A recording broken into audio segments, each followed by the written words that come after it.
Je suis originaire de la région Provence-Alpes-Côte d'Azur. Je suis né dans un petit village du Vaucluse, de parents modestes. J'ai fréquenté l'école communale, le collège. Très rapidement, j'ai été dans la vie active dès l'âge de 16 ans et demi, 17 ans. J'ai fait différentes expériences professionnelles, les chantiers, l'usine, etc. Et je me suis orienté assez rapidement aussi, en parallèle, on pourrait même le dire, vers la création artistique. Et là, j'ai travaillé dans différentes associations, j'ai participé à la construction de nombreux projets artistiques, création d'ateliers d'artistes, expositions événementielles, monumentales en Avignon et dans différents coins de France. Puis ensuite, je me suis orienté vers les arts décoratifs et plus particulièrement les arts décoratifs de la deuxième moitié du XXe, avec ce qu'on a appelé les fameuses 30 glorieuses et le mobilier de la reconstruction qui a eu son heure de gloire tout de suite après la guerre.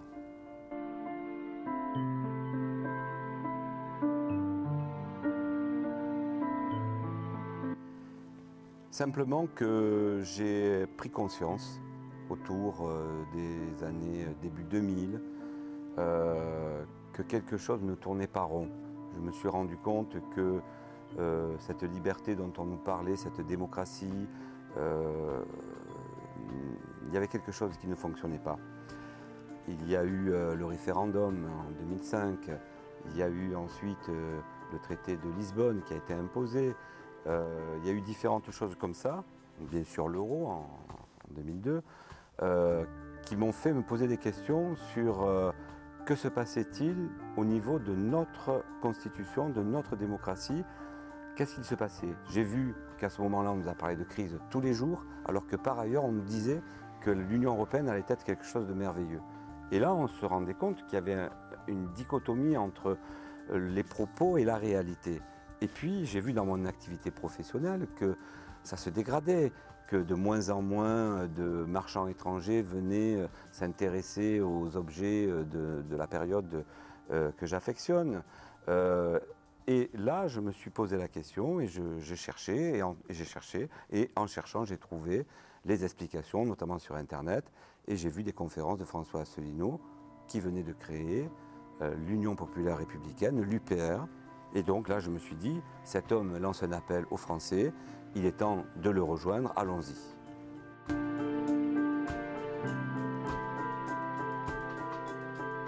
L'UPR est un parti politique qui a été fondé en 2007 par François Asselineau. C'est un parti qui a aujourd'hui quasiment 9000 adhérents. Certainement qu'à la fin de l'année, nous aurons passé la barre des 10 000. C'est donc un parti en très forte croissance. Quand on voit avec quelle force les médias s'organisent pour tout faire pour que les citoyens ne soient pas informés de l'existence d'un tel mouvement, on peut la parler carrément de résistance. Et que malgré cet ostracisme, malgré cette volonté de censurer de la part des grands médias, des médias de grande diffusion, puisque dans les médias plus régionaux, on observe un changement de position, on commence à avoir des articles qui sortent de plus en plus régulièrement, mais précisément les grands médias, ceux qui proposent des débats, des sujets d'actualité qui vont avoir une très grande audience, tous ces médias-là nous sont interdits. L'Union populaire républicaine a cette particularité, c'est que c'est un parti absolument nouveau, qui est le seul à proposer la sortie de l'Union européenne par l'article 50, de l'euro, naturellement, ça va avec, et de l'OTAN. Nous démontrons par les analyses que la construction européenne est une réalisation autobloquante qui empêche tout pays membre d'avoir une politique intérieure souveraine et de pouvoir décider sereinement de l'avenir de son pays.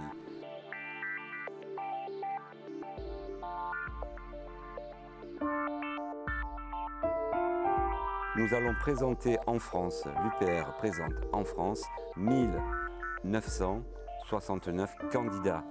Nous avons réussi à rassembler 1969 candidats. C'est un exploit d'autant plus qu'il faut rassembler des hommes et des femmes à parité. La région PACA, elle, la belle région Provence-Alpes-Côte d'Azur, a besoin de 135 candidats.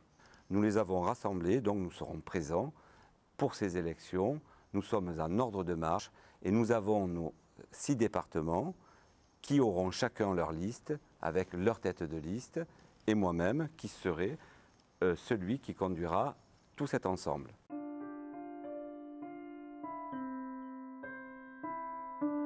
C'est maintenir du service public, c'est renforcer les initiatives locales qui vont permettre de donner plus de démocratie, comme par exemple lancer des référendums d'initiatives populaires. Nous avons par exemple des projets aussi de réaliser des labels, notamment sur les trésors de l'artisanat.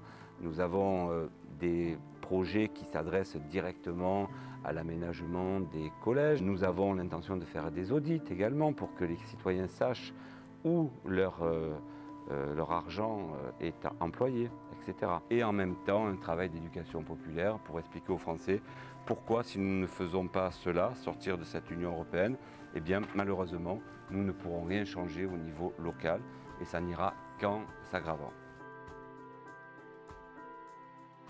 Alors la conclusion, ça serait que j'espère, enfin je souhaite que notre message soit encore plus entendu, encore plus diffusé, que ces informations que nous allons donner tout au long de cette campagne, que l'on peut aussi avoir sur le site internet de l'UPR, j'ai donné tout à l'heure l'adresse www.upr.fr.